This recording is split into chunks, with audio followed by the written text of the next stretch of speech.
la nouvelle façon de comprendre l'actualité. Cube Radio. Cube Radio. En direct à LCN. On rejoint Philippe Vincent Foisy. Salut Philippe Vincent. Salut Jean-François. Alors, TikTok est dans le collimateur, cette application qui semblait tout à fait innocente, utilisée par les jeunes. On découvre qu'il y a peut-être quelque chose là-dedans. Ça a commencé aux États-Unis. Là, c'est le gouvernement canadien qui veut le supprimer. Même au Québec, on va de l'avant également. Là, il reste juste à savoir si nos politiciens également vont l'éliminer. Là. Oui, c'est ça. On parle d'interdiction pour les fonctionnaires. Ça a commencé aux États-Unis, comme tu le disais. L'Europe a emboîté le pas aussi. Là, c'est aujourd'hui, là, les fonctionnaires canadiens, québécois. Les partis conservateurs aussi ont dit que ces élus n'auraient plus le droit de l'utiliser. Au fond, il y a des craintes que l'application collecte des données privées. Puis là, vous allez dire, les données privées, c'est quoi le problème? Toutes les applications de réseaux sociaux le font. Oui, sauf que TikTok appartient à une compagnie chinoise. Et il faut savoir que c'est une autocratie en Chine et donc que ces entreprises là sont obligés, dans le fond, de travailler ultimement pour le Parti communiste chinois. Donc, si le Parti communiste chinois demande de l'information, l'entreprise est obligée de la donner au gouvernement. Et là, ça amène beaucoup de préoccupations par rapport à la surveillance des fonctionnaires ici, par rapport à la surveillance de cette information-là. On peut avoir des historiques de paiement, par exemple. Dans le journal ce matin, il y a un beau graphique là, qui nous explique tout ce qu'on peut collecter à cause de cette application-là. Et la question va aller plus loin bientôt, là, Jean-François. Là. Et tant mieux si on est capable de serrer la vis à cette application-là. Mais est-ce que bientôt, il va falloir l'interdire? Je viens tout juste de lire un texte là, de BFM TV. Donc, en France, il y a ce débat-là aussi. Est-ce qu'il faut l'interdire? Point. Pas juste l'interdire pour les fonctionnaires, pas juste l'interdire pour les élus, mais pour tout le monde. À cause de la vie privée, mais aussi à cause de sa très grande popularité, mais de son influence sur nos jeunes. On l'a vu hier, plusieurs études qui ont été publiées récemment sur les effets très nocifs, anxiété, dépression, troubles alimentaires chez les jeunes. Est-ce que c'est la voie à suivre de bloquer, de bannir TikTok? Est-ce qu'on va arriver dans un monde où il va y avoir des réseaux sociaux américains pour les Occidentaux et des réseaux sociaux chinois pour les gens en Asie? C'est toutes des questions hyper importantes sur comment on va diviser notre monde, comment on va partager l'information, qui va avoir droit à quelle information. Ça soulève vraiment des questions qui sont préoccupantes.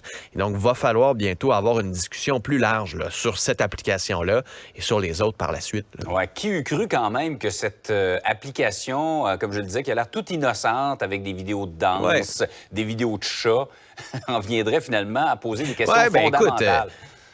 Tu sais, Cambridge Analytica est parti de ça. Là. On envoyait des vidéos de chats, là, vous vous abonniez à des pages qui avaient l'air un peu niaiseuses parce que c'était facile, parce que c'était inoffensif. Puis là, de fil en aiguille, les publications commencent à changer. On se fait des bases de données. Mais ça, c'était fait sur Facebook. Donc, c'est pas vrai qu'il y a juste TikTok qui est un danger en ce moment en termes de collecte d'informations. C'est comme tu disais que TikTok est dans un régime autoritaire, que le gouvernement a l'emprise dessus, alors que Facebook est aux États-Unis. C'est pas tout Facebook, tu peux les amener au Congrès, tu peux les asseoir puis dire que ça n'a pas de bon sens. Tu peux adopter des lois, on peut s'en parler entre nous, alors qu'en Chine, on s'entend. Décidément, hein, toute la question de l'espionnage, de l'ingérence de la Chine est à l'avant-plan de l'actualité. Il y a eu l'affaire des ballons chinois il y a quelques semaines. Et là, Justin Trudeau, en rapport avec ces ingérences présumées lors des 2 dernières élections, continue de se défendre. On le rappelle, Philippe Vincent, c'est pas les Chinois contre qui on en a, c'est le gouvernement chinois. Lui, il parle de racisme anti-chinois. Ah ouais, puis là, il mélange tout pour essayer de s'en sortir. C'était pas très élégant hier là, de la part du premier ministre comme réponse. Au fond, il y a une question que les gens ont.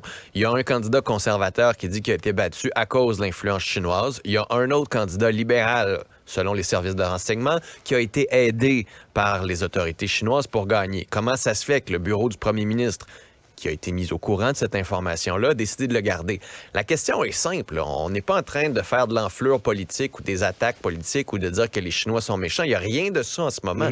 On veut juste s'assurer de la protection de l'intégrité de nos élections. M. Trudeau, au lieu de dire on l'a gardé parce que X, Y, Z, ou on a considéré que oui, il y avait peut-être eu 1 ou 2 autobus, mais que ça n'a rien changé sur le vote en général, peu importe, il doit y avoir une raison pour laquelle on a décidé de garder M. Hong. C'est ça la question que tout le monde se pose. Il n'a pas du tout répondu à ça. Il a plutôt dit, ce racisme anti-chinois, puis après ça, il dispose aux agences de sécurité de dire aux Canadiens qui doit être leurs élus.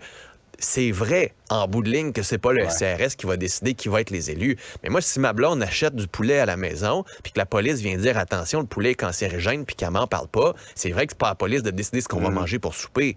Mais en même temps, c'est à ma blonde de dire, on fait attention, peut-être qu'on pourrait prendre une décision éclairée collectivement en sachant ce qui s'est passé. Et là-dessus, le premier ministre fait encore une fois, ajoute encore une couche à c'est particulier, c'est bizarre, il y a toujours des soupçons ici et là. Par exemple, on apprend dans le Globe and Mail ce matin que les Chinois voulaient donner $1 million à la Fondation Trudeau, fondation pour le père de Justin Trudeau, Pierre Elliott Trudeau. Le même qui était responsable de la Fondation Trudeau au moment du don, c'est celui en ce moment qui chapeaute tout ce qui est le comité sur l'intégrité des élections. OK. Ça se peut qu'il n'y ait pas de problème, mais en même temps, ça soulève un autre point d'interrogation, un autre manquement à l'éthique. Puis les libéraux, en matière d'éthique, au cours de leur mandat, n'ont pas été les meilleurs non plus. Donc, toutes ces couches-là font en sorte que s'il n'y a rien à prouver, s'il n'y a pas de problème, mais faites une commission d'enquête publique. Montrez-nous qu'il n'y a pas de problème. Si vous refusez d'en faire une, ça ajoute une autre couche. Exact. On se dit toujours qu'ils ont quelque chose à cacher. Et la défense, pour l'instant, de M. Trudeau dans tout ça est plutôt simpliste. Oui. On va dire, c'est un bel euphémisme, Jean-François. Philippe Vincent, passez une belle journée. Salut, toi.